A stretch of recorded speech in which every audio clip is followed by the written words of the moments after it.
Namaskar, Jai Shri Krishna. Manifesting text 45, text 46 and text 47 of chapter 8, prayers by Queen Kunti and Pariksit saved of first canto creation of Srimad Bhagavatam. Text 45.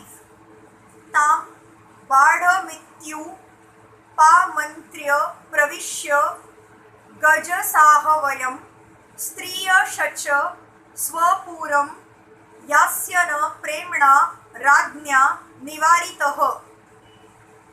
Thus, accepting the prayers of Srimati Kunti Devi, the Lord subsequently informed other ladies of his departure by entering the palace of Hastinapur. But upon preparing to leave, he was stopped by King Yudhishthir, who implored him lovingly. No one could make Lord Krishna stay at Hastinapur when he decided to start for Dwarka, but the simple request of King Yudhishthir that the Lord remain there for a few days more was immediately effective. This signifies that the power of King Yudhishthir was loving affection, which the Lord could not deny.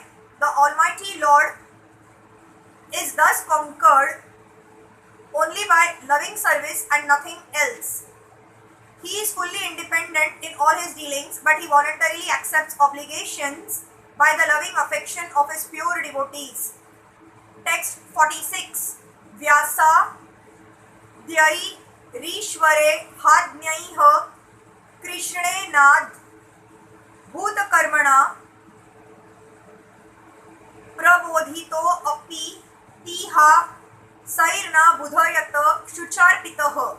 King Yudhishthir, who was much aggrieved, could not be convinced despite instructions by great sages headed by Vyasa and the Lord Krishna himself, the performer of superhuman feats, and despite all historical evidence. The pious King Yudhishthir was mortified because of the mass massacre of human beings in the battle of Kurukshetra, especially on his account. Duryodhan was there on the throne and he was doing well in the administration, and in one sense there was no need of fighting. But on the principle of justice, Yudhishthir was to replace him. The whole clique of politics centered around this point, and all the kings and residents of the whole world became involved in this fight between the rival brothers. Lord Krishna was also there on the side of King Yudhishthir. It is said in the Mahabharata Adi Parva 20 that 64 crore men were killed in the 18 days of the battle of Kurukshetra, and some hundreds of thousands were missing. Practically, this was the greatest battle in the world within 5,000 years. This mass killing, simply to enthrone Maharaj Yudhishthir, was too mortifying, so he tried to be convinced with evidences from histories by great sages like Vyasa and the Lord himself that the fight was just because the cause was just. But Maharaj Yudhishthir would not be satisfied even though he was instructed by the greatest personalities of the time.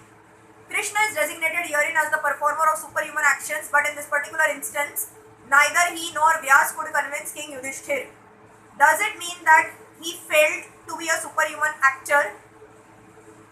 No, certainly not. The interpretation is that the Lord as Ishvara or the super soul in the hearts of both King Yudhishthir and Vyasa performed still more superhuman action because the Lord desired it. As super soul of King Yudhishthir, he did not allow the king to be convinced by the words of Vyasa and others, including himself, because he desired that the king hear instructions from the dying Bhishma Dev, who was another great devotee of the Lord. The Lord wanted that at the last stage of his material existence, the great warrior Bhishma Dev see him personally and see his beloved grandchildren, King Yudhishthir, etc., now situated on the throne, and thus pass away very peacefully. Bhishma Dev was not at all satisfied to fight against the Pandavas, who were his beloved fatherless grandchildren. But the Kshatriyas are also very stern people, and therefore he was obliged to take the side of Duryodhan because he was maintained at the expense of Duryodhan.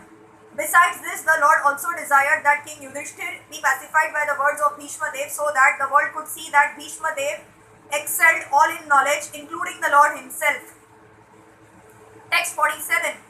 Aha Raja Dharma Sutasha Chintayan Surudam Vadham Prakrute Natmana Vipraha Sneha Moha Vasham Gataha.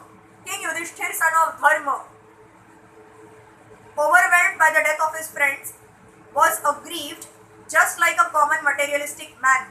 O sages, thus deluded by affection, he began to speak. King Yudhishthir, though he was not expected to become aggrieved like a common man, became deluded by worldly affection by the will of the Lord, just as Arjun was apparently deluded. A man who sees knows well that the living entity is neither the body nor the mind, but is transcendental to the material conception of life. The common man thinks of violence and non-violence in terms of the body, but that is a kind of delusion. Everyone is duty bound according to one's occupational duties. A Kshatriya is bound to fight for the right cause regardless of the opposite party. In such discharge of duty, one should not be disturbed by annihilation of the material body, which is only an external dress of the living soul. All this was perfectly known to Maharaj Yudhishthir. But by the will of the Lord, he became just like a common man because there was another great idea behind this delusion. The king would be instructed by Bhishma as Arjun was instructed by the Lord himself. Hare Krishna.